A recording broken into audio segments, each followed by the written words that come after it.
Oh, Kat. Oh, John. Yes. Hi. Hi. How are you? I'm well. How are you? Oh, Kat? good. Thank you. I'm very well. Good. I'm glad to hear that. Oh, Yeah. You're good? I'm quite well. Thank you. Okay, Yes. good. Yep. Great. Yep. Yeah. Oh, hey, John, listen. We should probably we should talk about our podcast that we're recording right now. Oh, is this podcast? That one. The one that feels very self-referential. Isn't it a little narcissistic to talk about our podcast on our podcast? I mean, Okay. It's on brand for us. We're very narcissistic. You are the feline one, and therefore you call the shots. Kitty decides. Yeah, let's talk about it. Let's get into it. What's up? What's happening? Well, listen. Okay, tell me this, John. Riddle me this. What is the name of our podcast?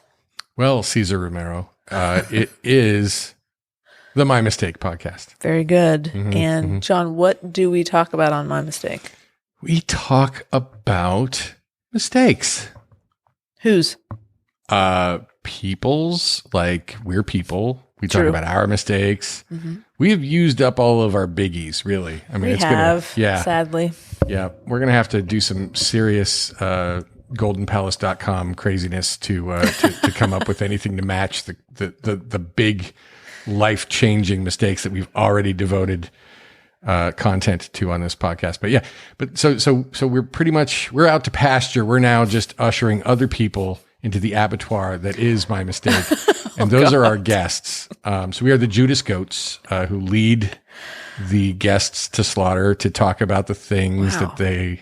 This metaphor is getting a little dark. I Already think. So dark, John. Perhaps a bit. I'm a bit tired, Kat, and sometimes it's been said some people think I'm much funnier when I'm tired. Those people are usually like sadists, so they think I'm funnier when I'm tired. But whatever. Or masochists. They could be either, really.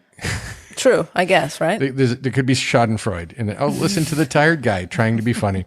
In any case, yes, we sometimes have guests on the show. Sometimes not we do. All led to slaughter, but just guests. No, not yet. We haven't done that. Well, that anybody knows. We haven't been caught yet. We wouldn't talk about that, would we?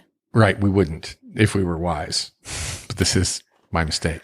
And then occasionally we will do an hysterical mistork, which is when we talk about historical mistakes throughout that area of time that we call history. Yes. Because prehysterical mistakes are hard to come by. They're tough, right? By their very nature. They've not been documented, and therefore we don't know about them. Exactly. Should make some up, though. We could. When accidentally dropped a rock on his toe. Sure. Talk about some dinosaur mistakes. Yeah. But then on very special occasions, yes, such as tonight, Kat. Very special. Very, very special. We reserve these for only the choicest moments. We do what we like to call a poop hunt. No, I'm sorry, a shit shoot. We do a shit shoot and God damn it, I can't. I'm tired too, okay? I'm with you. A crap shoot. A crap shoot. It could be a crap shoot, but except that's also I know, we're already shooting using shit. shoot. Yeah, a crap a crap cracker. I don't know. That doesn't seem right. Crap on a cracker. Crap on a cracker. I mean, so the shit shooters, yes, of which tonight's episode is one, they're real room dividers, I think. I think some of our mistakers really like them more than others. And maybe it's because they're the most authentic. Because we truly show up. We might have a couple of nuggets that are pre-planned, but other than that, we're out here. We're winging it. We're just winging it. We're just winging it. And here's the thing, because I think you can use our listeners as an example of podcast listeners in general. People either like to listen to a very focused, topic-based show that, it's about, science or, true crime, or like there's a topic, you're in, you're out, thank you very much. Or you like to listen to conversational storytelling, people, two friends talk, like that kind of stuff. And I like both, but if I really do enjoy listening to two people who know each other, or more than two people.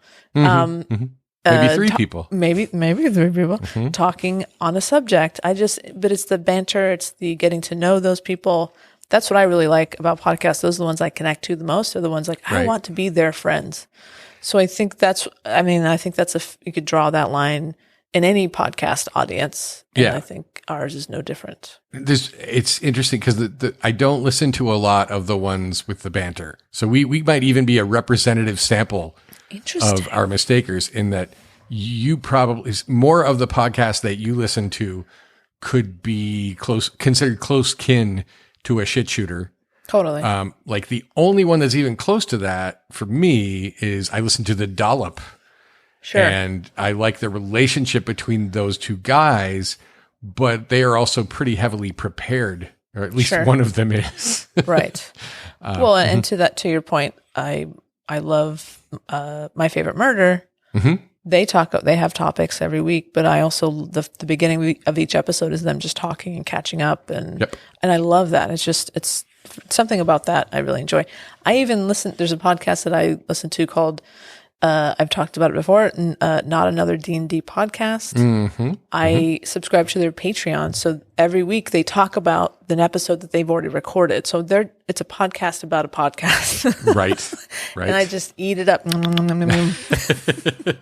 So they have like a behind the scenes Not Another D&D Podcast? It's called A Short Rest. Well, okay. And our D&Ders out there are going to know the difference between a short rest and a long rest. And so it's fun. They'll talk about, remember this happened. I can't believe you did this. They give each other roses, which is like, I loved that move. I loved when you said this or did that. And then the DM will talk about like, well, if you'd gone here, this would have happened, all that kind of stuff. So I love all that. Yep. Yeah. Anyway.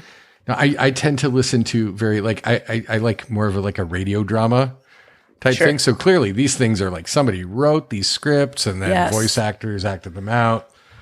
And that's a lot of work. It is. But it's a lot of people I know, because I work in business. I'm in the business of business, Kat, and business is good. And so a lot of people who I know at work, they listen to like work related podcasts. Like, I'm a software engineer. Yeah. I don't listen to software engineering podcasts, and maybe that's why I'm not the world's greatest software engineer. I don't know. But I've never been able to listen to like instructional or motivational podcasts that are about business or work or anything like that. It's not my thing. It's like, it almost feels like a whole separate genre, Yeah. It is. And again, I have no interest in that. I really don't like talking about, I don't even know if I guess there's similar stuff to like, people like directors talking about stuff. I mean, I like that kind of stuff. Yeah. But I mean, if somebody had a podcast about my job, what I do, it'd be the most boring thing in the world to listen to. Yeah. So that's not interesting. Yep. Nobody cares about your VFX Google Doc. I use, so when I've dropped in a shot, I use green. But if there's a note on the shot, I use yellow. What colors do you use? Like, who gives a fuck? Oh my goodness. Anyway. Yeah. No, I mean, that is kind of, that's pretty representative of the genre. Although then there's the whole, like, the sales-based stuff or the self-help podcast. Yeah, oh my gosh. So much of those, so many of those things. Yeah. It's funny. I assume they're out there. And I've heard commercials for them, but I have never listened to a self-help podcast. I don't think I have either. Yeah. What's your take on self-help in general, Kat?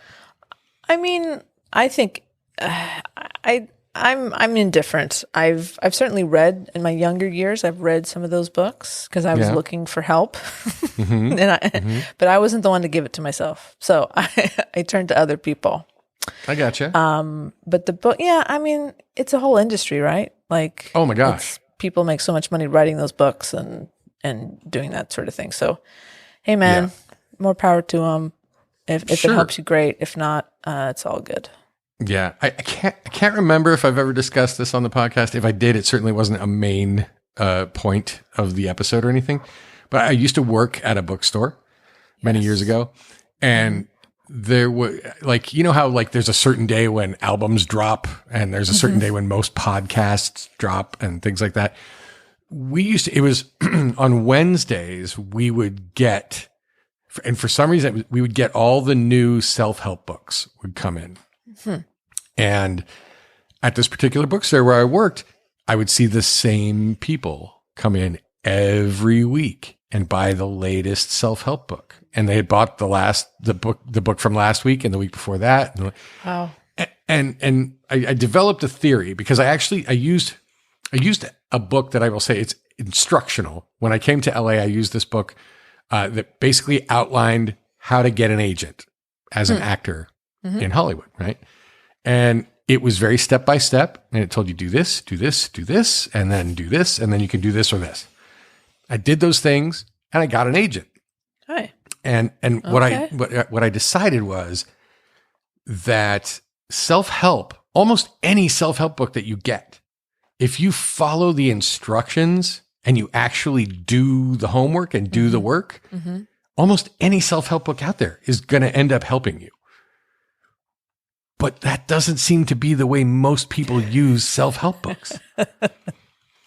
It's kind of like once upon a time, I would go on Facebook and people would write things about things they had been doing or things that they thought and things that like, whatever. And I'm one of these old people who's still marginally on Facebook. But like what I see now is more and more people just use memes or they put up quotes from other people. Right. And it's, it's not that those things aren't, they aren't cool. It's great to read a nice quote from somebody or whatever, but mostly it's like, I'm friends with you guys. So I'm interested in what you think. But especially there are a lot of people who will do a mix of both, and that's fine, but there are some people who it's just like, oh, this is what you found online this week. Right. It's easier than having your own thoughts, right? It's faster. Sure. Yeah. And I mean, then there's someone like me where I post like maybe once every 2 or 3 months now. But it is always something that comes from my head. It's either something that has made me angry or something that I think is absurd. Those are usually the two things that I That's what post. That's what Facebook is for. I don't know. Now it's for toppling governments and destroying democracy, apparently. Sure. That's a whole thing. Speaking of Facebook, a modern tool for communication, Kat, there's this thing that's another modern tool for communication that's been around a little bit longer. Oh, tell me about it. Called email. Interesting. I know, right? How's it work, John? Well, how it works, Kat. It's pretty much the same fucking way it worked in 1996. And I can tell you that because I used to make HTML emails back in 1996. And they haven't changed at all. That's good. This is like, I feel like our audience, probably a lot of them have some familiarity with like, say, your HTML, your CSS, your basic web page building tools, your markup language, and maybe even some JavaScript. Oh, wow. Let's not get crazy, but I'll bet there are some people out there who have at least dabbled in that kind of thing. Yeah, you're probably right. Yeah. Well, back in the day, web pages used to be made of tables, Kat. I don't know if you knew that.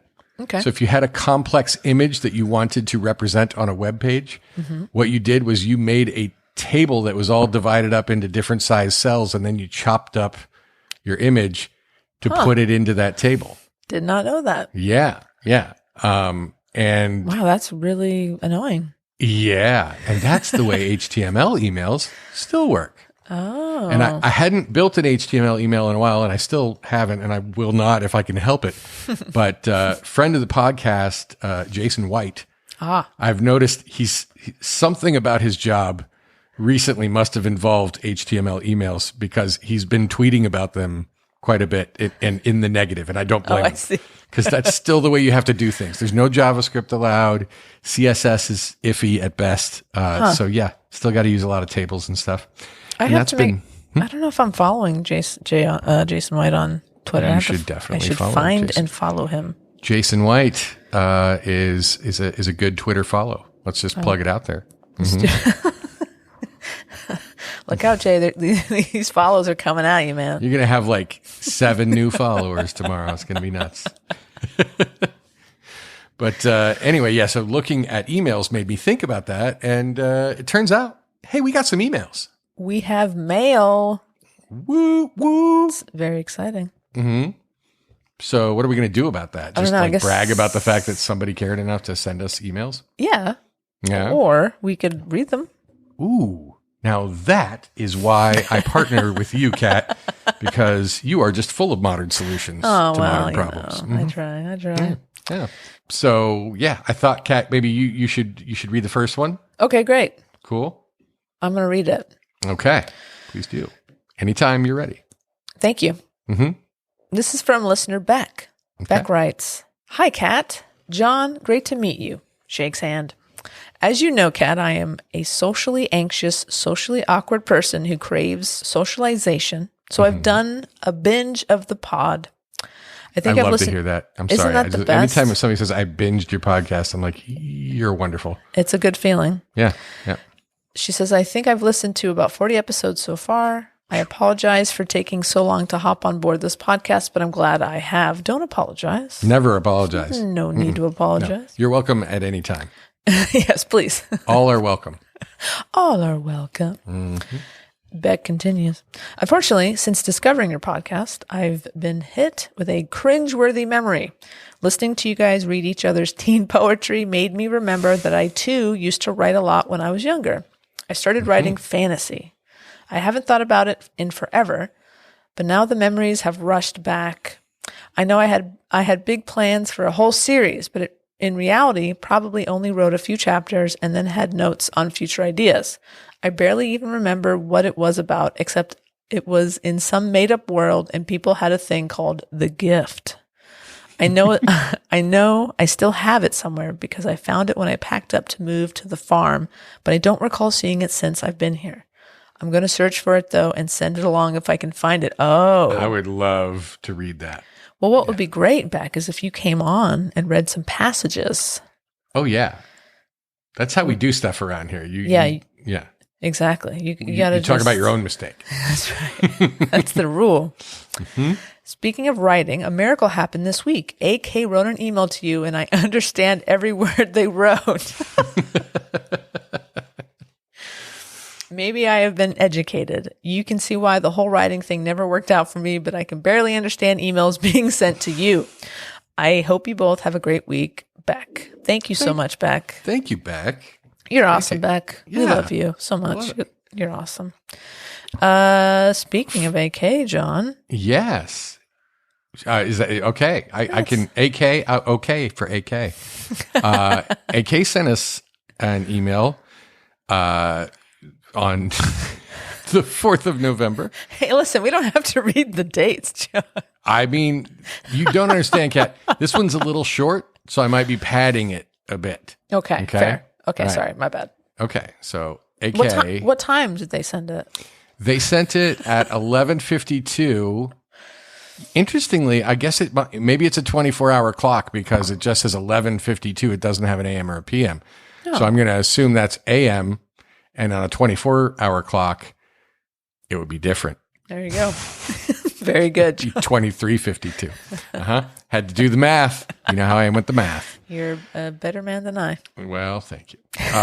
And it just kind of makes sense, but then again, you got to be careful with that kind of language these days. You never know. No, you never do. You never do. So AK wrote and said, "Good save, shit shooters." Smiley emoji.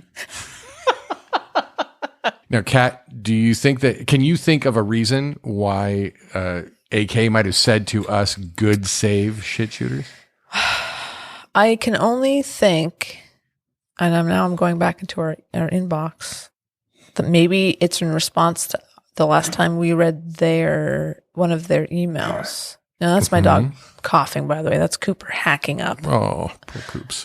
Something. So apologies for that.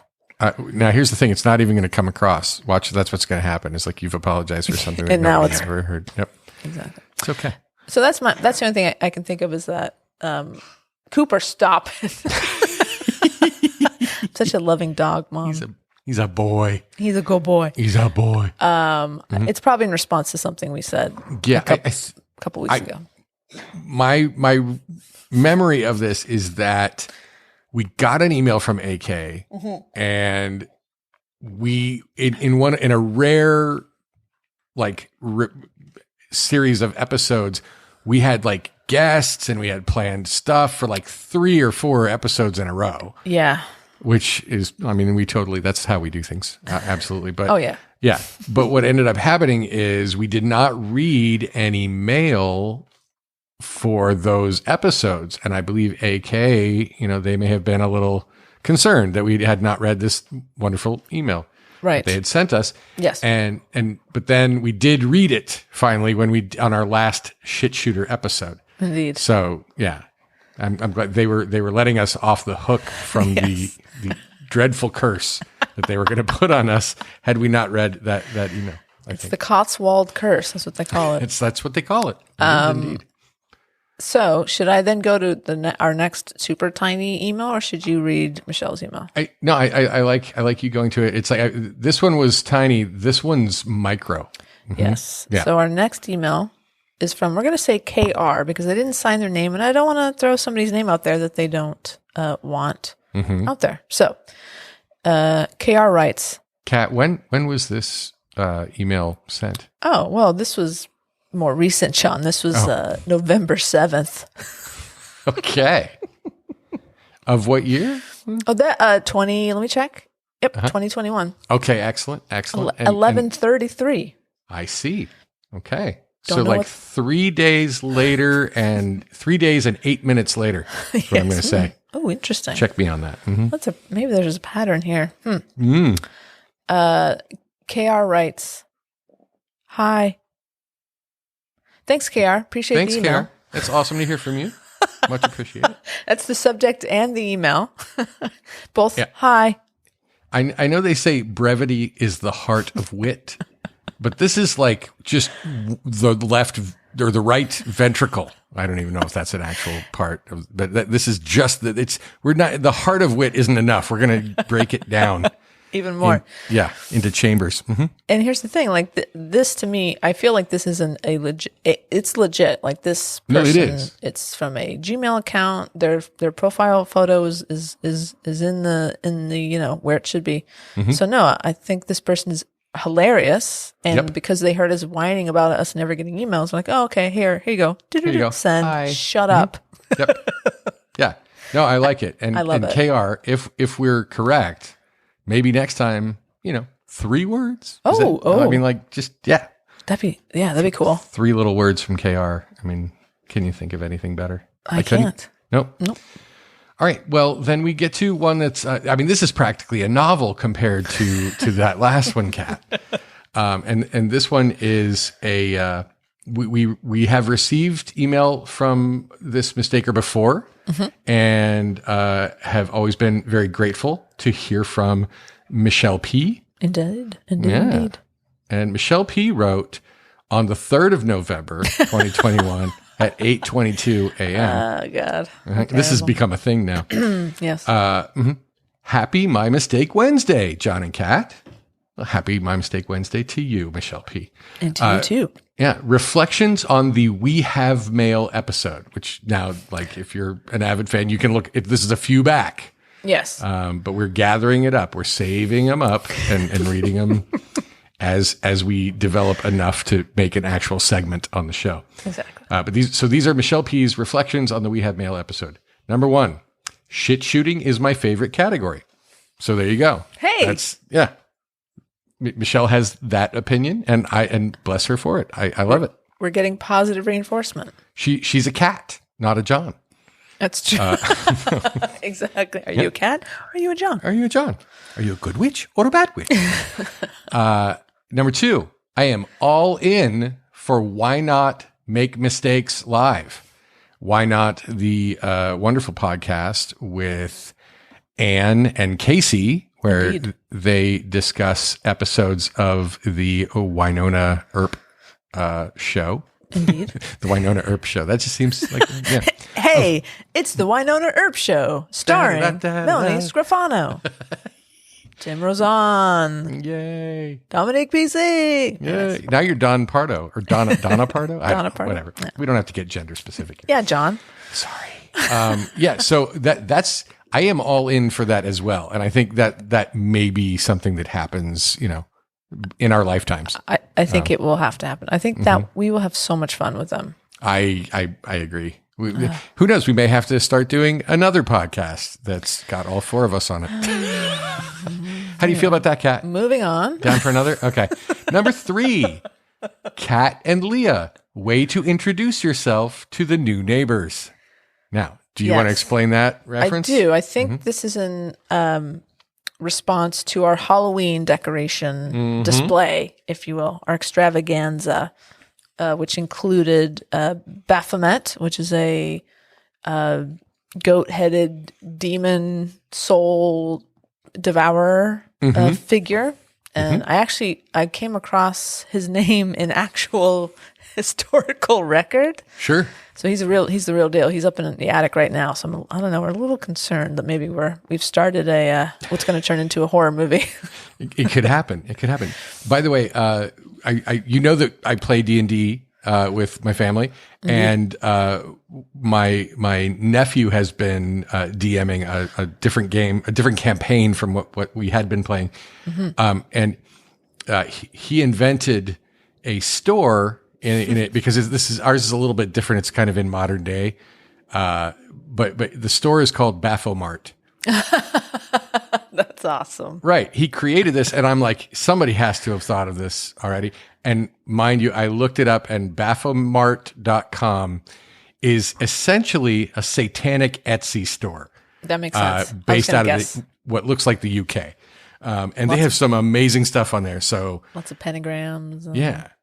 Like stuffed plushy pentagrams. Oh, that's so cute. Yeah. So the My Mistake podcast brought to you by Baphomet. Oh, fuck yeah, man. I would take that sponsor any day. That's awesome. Indeed.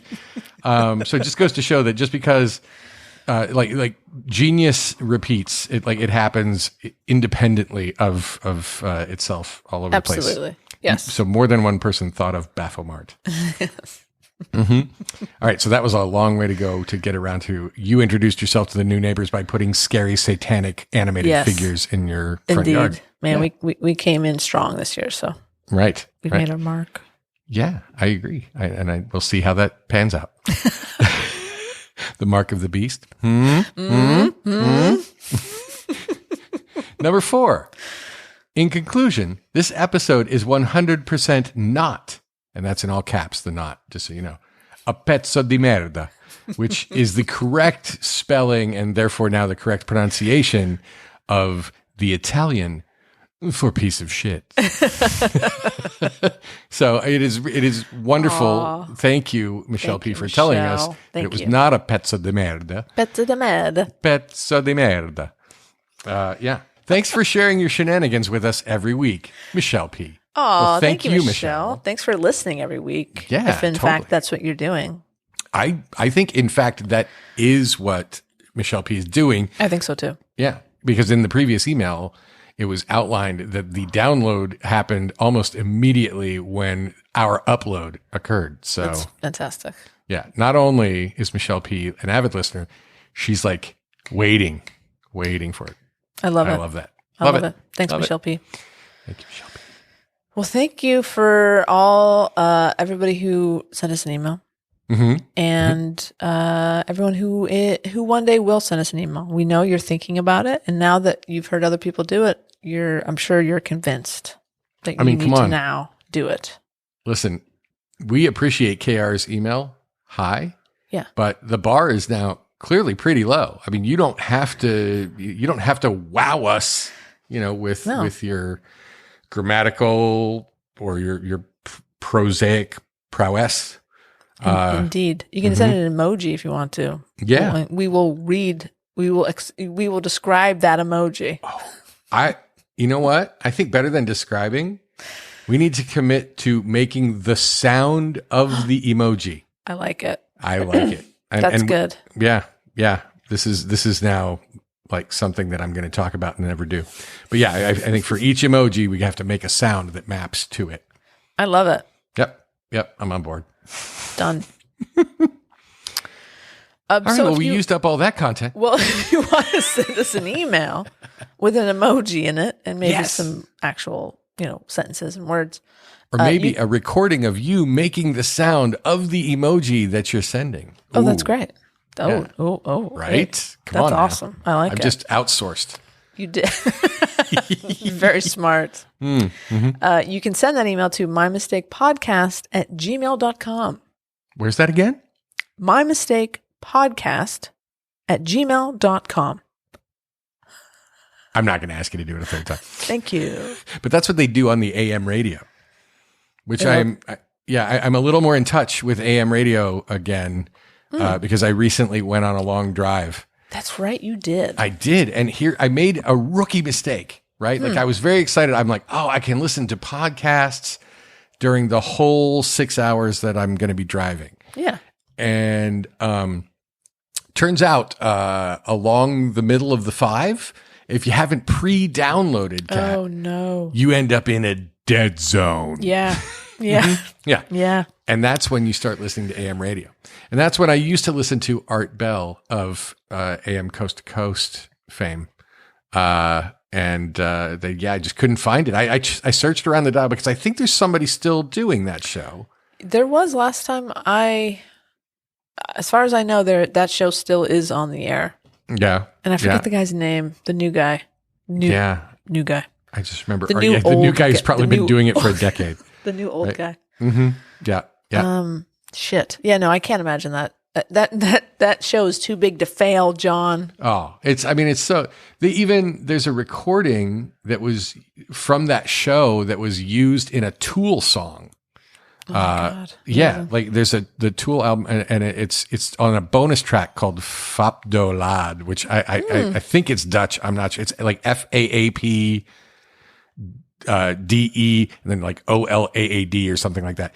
And it's this guy, like this very paranoid, scared sounding guy talking about how like the government is like making hybrid aliens with humans. And he sounds very scared. And then there's this weird sound and the phone cuts off at the end. So good. I'm going to have to play it for you at some point. Well, and there's, this is what we've come to, Kat. Leah and I, that's an emoji. Grunting about old AM radio shows. Which emoji was I just describing? Uh-huh. Leah and I are watching a documentary on HBO Max about the Heaven's Gate cult. Oh, yes, we have watched that one. It's good. And I think we're in the last episode, but they used a clip from Coast to Coast. It was when Art Bell was still doing it. Yep. It was during Hale Bopp. Was it Hale Bopp the comet? Yep. And the whole thing was, there's this mysterious object behind the comet. Then NASA's not telling people. The government doesn't want you to know. And of course, the members of this cult took that to mean that's our spaceship coming to pick us up. Yep.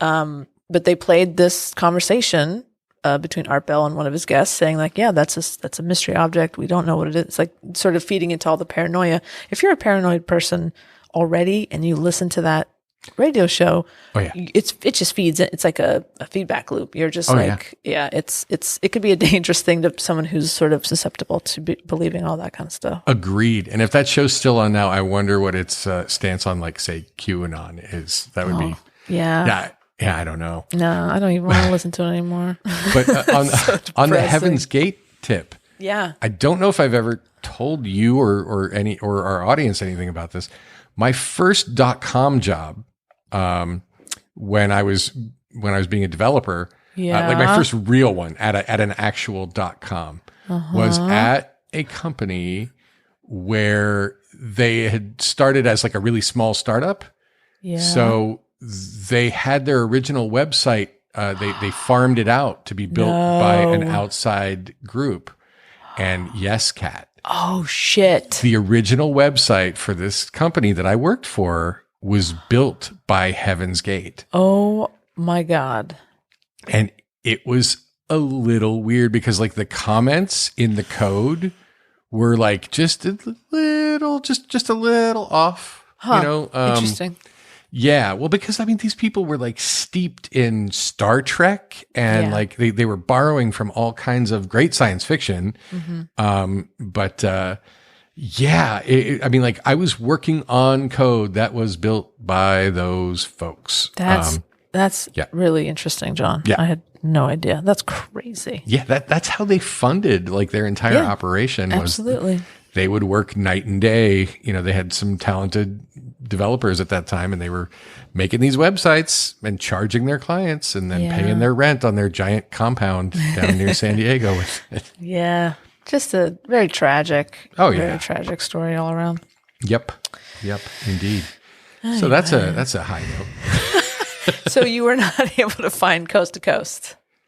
I was not able to find Coast to Coast on my AM radio dial. Yeah. I did end up listening to AM 1070, which is the Los Angeles news. Like I could tell you what was happening on the freeways of Los Angeles even as I was pulling into Oakland. Amazing. Oh, wow, that's a strong signal. It is. Oh, you can get it like pretty much the whole California, like the state of California. I think you can get that station. Mm-hmm. I've done that drive before, and at night, especially that stretch in the middle of the state on the 5, it's pretty desolate. It's pretty dark. Yep. It can be creepy. I can imagine listening to Coast while on that highways. That's a mood. It's total mood, and but like here's the thing: like I have everybody's got their things, not kinks necessarily, but proclivities. You know. Yeah. And I've always loved listening to like radio drama. Mm-hmm. So like I used to listen to old time radio shows. Mm-hmm. There was an AM radio station. I think it was 1070 used to do this at night. They would play yours truly, Johnny Dollar. The amazing stories of an insurance company investigator. Ooh. Who would And it's, I mean, it's a weird one, and it's out there, and I don't know if any of our mistakers would like it, but I got into like the Whistler and, the Shadow. I mean, like you can straight up listen to the Shadow. That's Orson Welles for part of that, like doing the voice of the Shadow.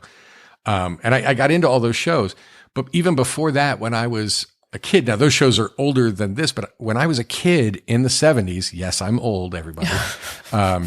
I would listen to the CBS radio hour, and it was all horror, right? Like it was a horror show. Cool. And this is like, that's what, like, it was hosted by E.G. Marshall, and it started out with this like creaky door sound that would just like scare the living crap out of me as a kid when I'm like 6 or 7. So I got into that, and I blame that 100% for why I listened to like the No Sleep podcast and Creepy, and you know, other ones that are horror based, and other ones, the Magnus tapes or the Magnus Chronicles or something was one that I listened to for a long time. Yeah, you turned me on to that. Yeah.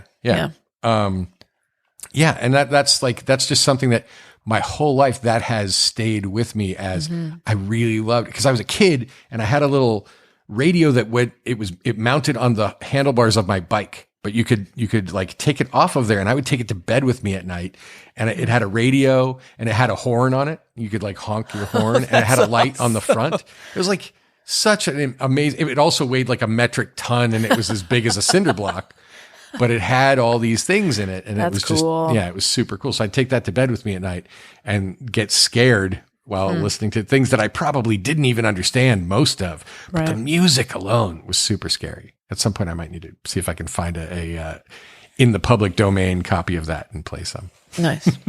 Yeah. That's awesome. Yeah. So that's something that from childhood I've brought with me. And when I drive, like driving alone at night, listening to that stuff, that's my mood. Yeah. That's my go-to awesomeness. Nice. Mm-hmm. And the drive was okay? No, nothing. No mistakes were made on that drive? No, I mean, there were a couple times where like my strategy, because I'll just say I was on the 5, which is how we in California, the United States, refer to our freeways as the, and then the number. No, I mean, I've heard explanations of why that is, that the freeways used to have names. And so you would say it's like, because we have like the Rosa Parks Freeway. And unfortunately, in my area, we have the Ronald Reagan Memorial Freeway. Not a fan of that. And people say that's why they started calling them by the numbers, but they still use the. And I'm like, that I don't buy that. It's just some weird thing that people started doing, and it caught on. Yeah. So anyway, I'm on the 5, and the 5 is I don't know if it's the longest, highway. Like Route 66 used to be the longest highway, and that went from Chicago to San Bernardino, right? Yeah. I think that's where it ended. Maybe it went all the way to LA, did it? Well, no, I mean, I think it ends at the Santa Monica Pier. Oh, you are right. Yeah. So it went from Chicago all the way to Santa Monica, which is where the ocean is. I mean, the ocean's in a lot of places in California, but it's one of the places. It's one of the places where the ocean's at. So that was a really long, but it's been broken up and it doesn't exist anymore. Yeah. But the 5 freeway goes from San Diego to Seattle. So it goes all the way up California, all the way through Oregon, and then up into Washington, all the way to Seattle. Yeah. Yeah. I wonder if there's a highway that starts in California and goes as far east as the 5 does from north to south. Because I know the 10, doesn't the 10 go into... 10 goes far. And there's I-70 that's kind of in the middle. I'm not sure how far, but I think that might be part of the old historical Route 66. And there's I-90 that goes up the East Coast. That's kind of the 5 of the East Coast. Okay. But I don't know. I could be wrong about all of this, frankly. Sure. I've lived in planet California for a very long time now. And no one's here to tell you any different. So that's true. But yeah, much of that highway is actually only 2 lanes. So my strategy is you leave very, very late at night. So I left at 2 a.m, and it's pretty much just you and the trucks at that point. I bet a lot of trucks. Yeah, a lot of trucks. But that's fine because the trucks are professionals. They know what they're doing. They drive, in a way that makes sense, unless, of course, they're on too much meth that night or, what have you. But yeah, so dancing with trucks is a lot better than with a bunch of people who may be tourists or don't really know what they're doing. Kat, are you familiar with the concept of a fast lane or a passing lane? Do you know about this concept? Yeah, slower traffic should stay to the right, and the right lane is also used as a passing lane. Okay. Well, there we go. There's an example of a person born and raised in California. You think that the right lane is used as a passing lane? Well, because if you're in the fast lane and there's a slow dummy in front of you, you got to get around the slow dummy. So and that's exactly how we drive here in California. Oh no! Yeah, I've been lied to. No. The passing lane is supposed to be the far left lane. Oh no! That's the fast lane, John. I know the fast lane is where you pass because you want to go fast. Yeah. Okay, I see. But that's the thing, because what happens is people just like driving in the left lane, and that's their favorite lane, and they just stay there. I like it here. Exactly. And when you only have 2 lanes, there's always going to be some semi that has traffic backed up behind it for a year. Sure. And then there's some guy doing 55 on a 65 mile per hour freeway, and he's just holding down the fort next to that semi. Because people don't realize, you know what? That person behind me looks like they want to go faster than I want to go. So I'll get over in the right lane and let that person go past me. And then if I want to, I can get back in the left lane again. Sure. Yeah. No, they don't do that. They're like, no, this is my lane. This is my lane. I was here first. Deal with clearly, because you're behind me. I like it. And this is what we're going to do. Anyway, that's been my rant on, and I don't even know if it's just California anymore. I just know that on other drives, and I've driven cross country several times. It's never been quite as in your face as it is in California, where people just are like, nope, this is my lane and I like it. Yeah, I think that's the only thing wrong with living in the state, right? That's it, right? That's the one. We've identified it. Yeah, I mean, we're especially people in LA, are known for being terrible drivers. Just the most ridiculous shit. Yeah, no. People are just fucking idiots. They are. And part of it is because we don't have enough we don't have good or enough public transportation. So as a result, everybody is taking it as a personal challenge to get to the place they're going to faster than everybody else. Yeah. And also people in California are not known for we need to be there at what time? Maybe we should leave a little early. Not a California. No, a California person did not invent the phrase, maybe we should leave a little early. Nope. I believe that to be true, John. Mm-hmm. Yeah, I wonder if any of our listeners would have any commentary about the way that people drive in the places where they live. Mm-hmm.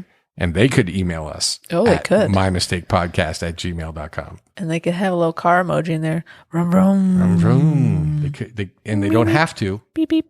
But let's face it, it'd be better if they did. It would be fun. I like emojis. And we would know the sound that emoji makes because you just made it. That's right. I just did it. Yeah. Congratulations. Thank you. Congratulations to you for being able to listen to it.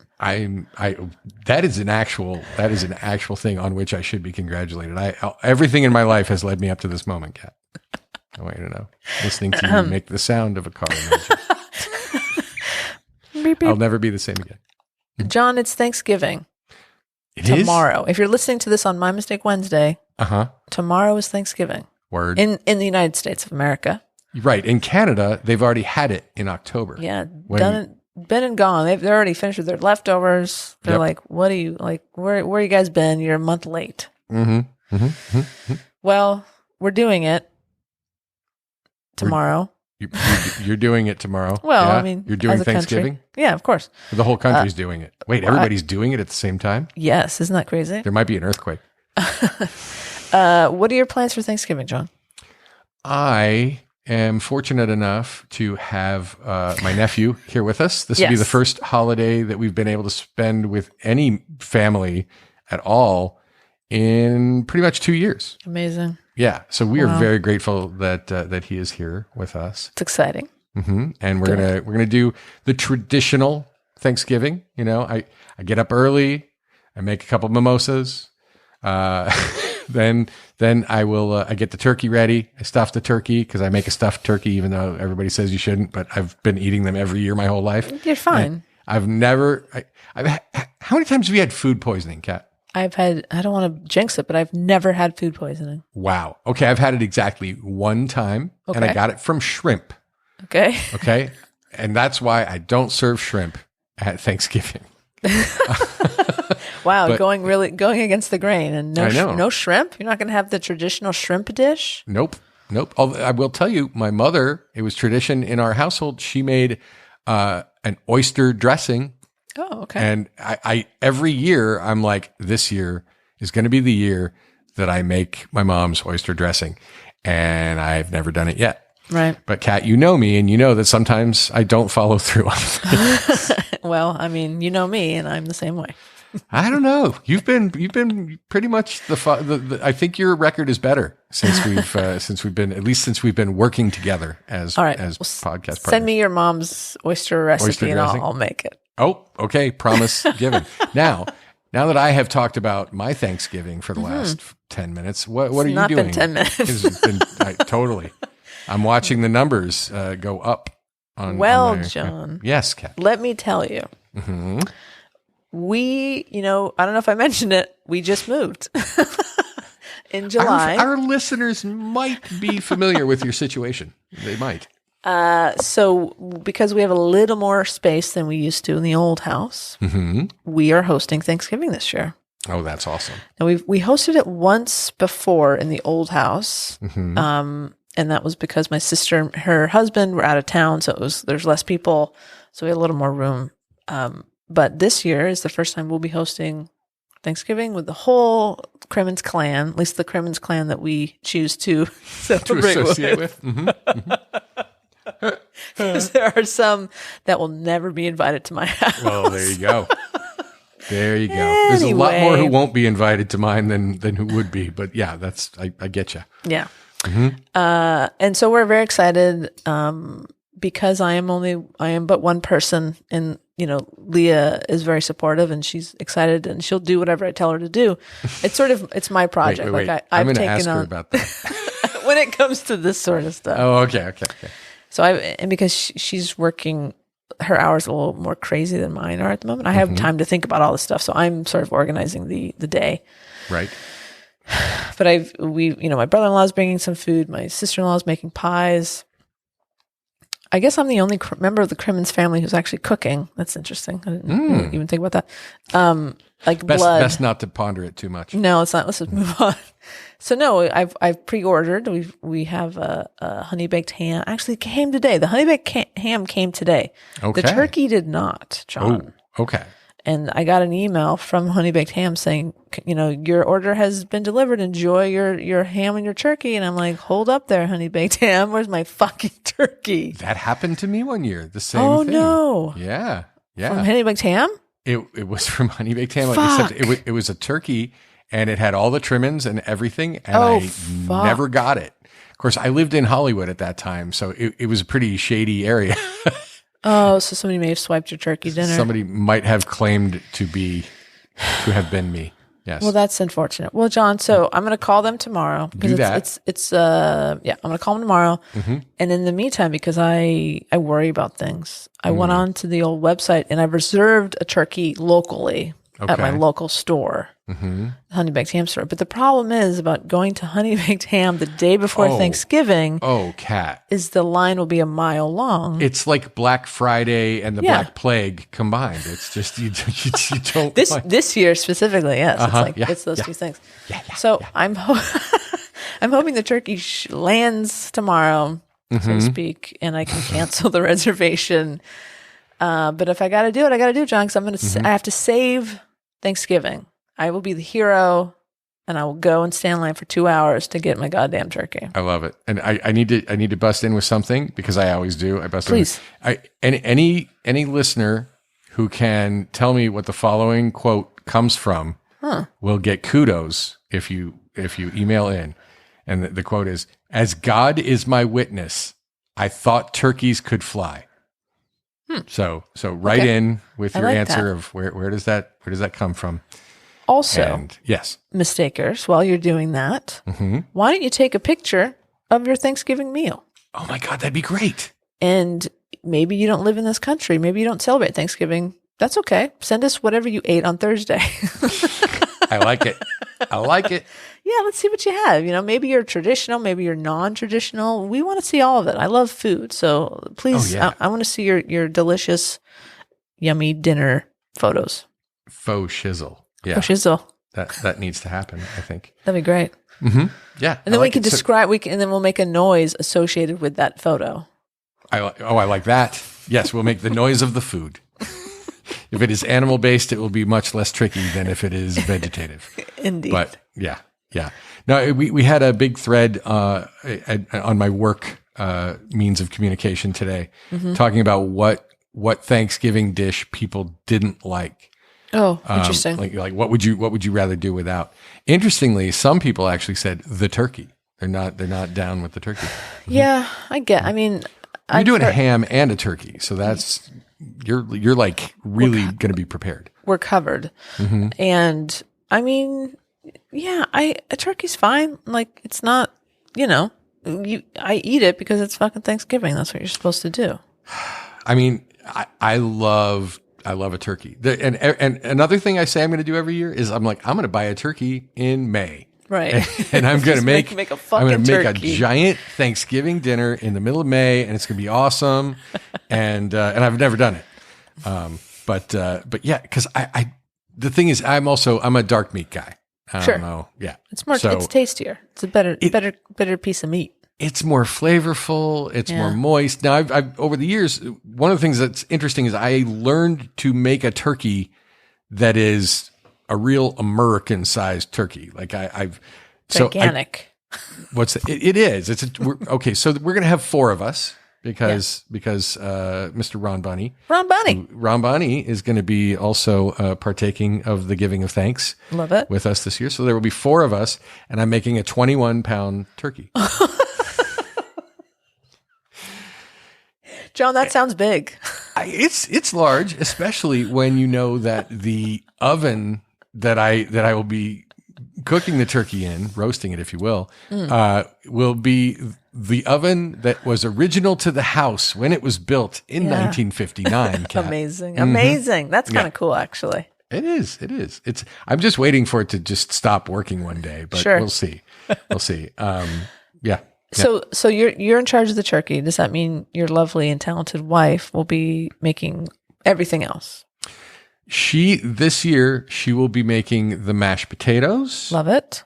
And a pumpkin pie. Ooh, very from good. Actual pumpkin that she has rendered. And incredible. It's awesome. Okay. But I will be making the green beans. Oh, shit. I will be, and not a casserole. We just do straight up green beans. Sure. That was another thing, a hot take, if you will, on the, a hot take on a hot dish.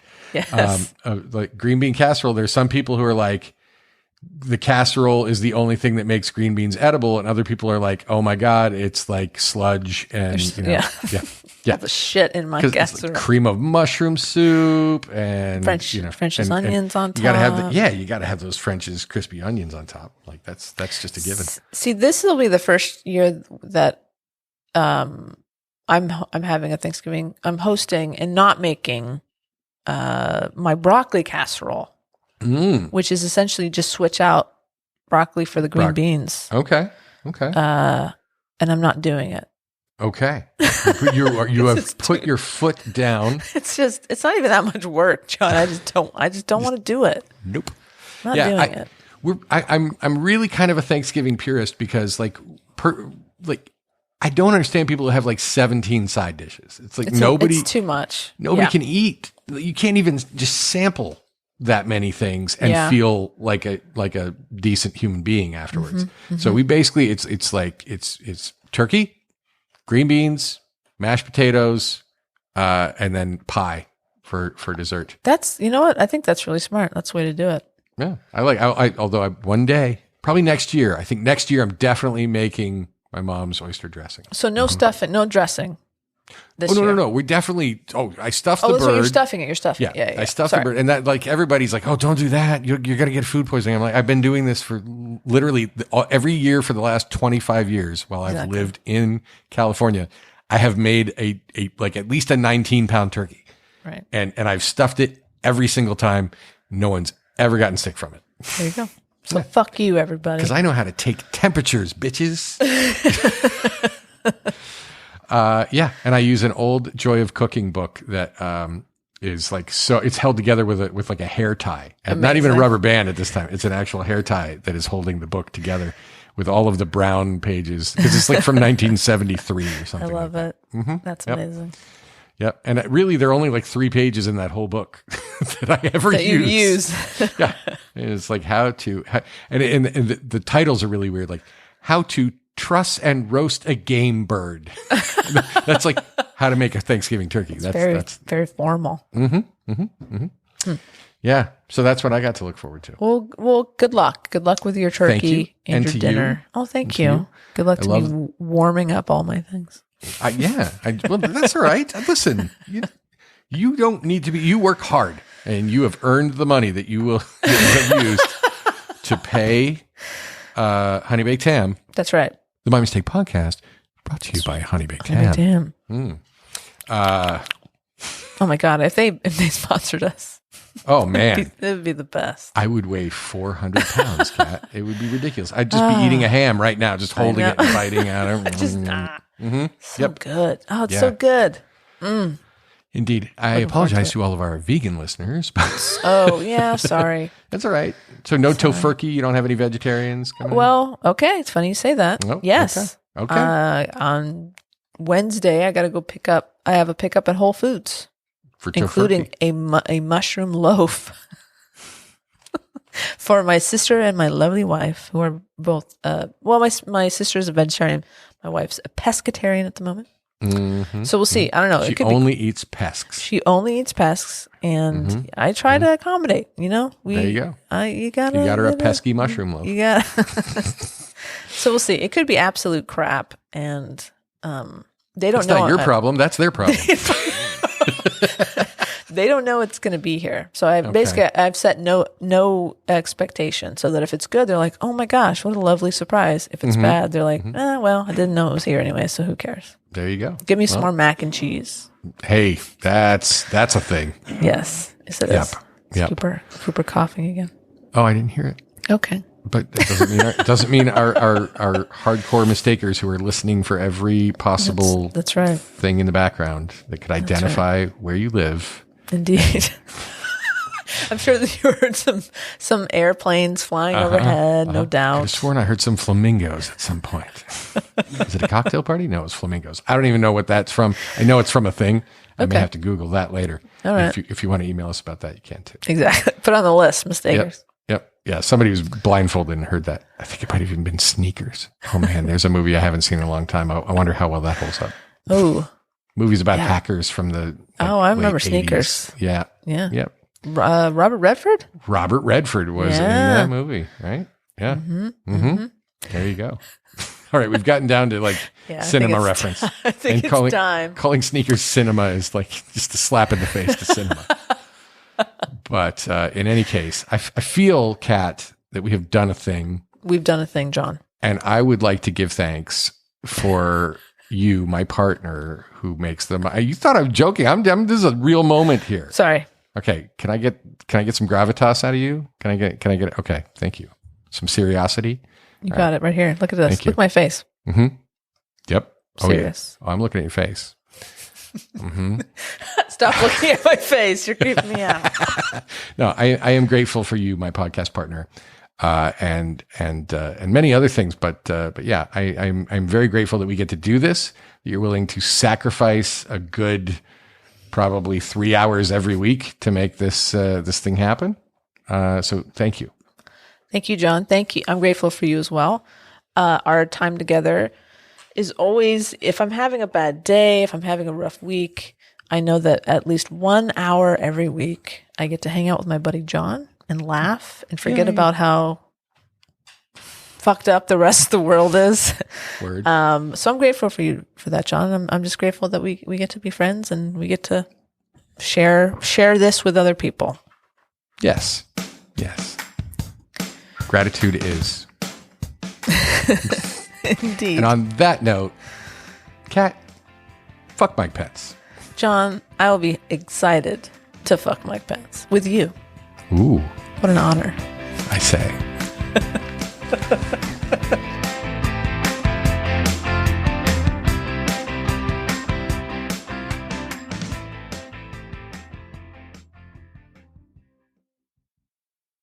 Happy Fuck Mike Pence Day. Happy everybody. Fuck Mike Pence.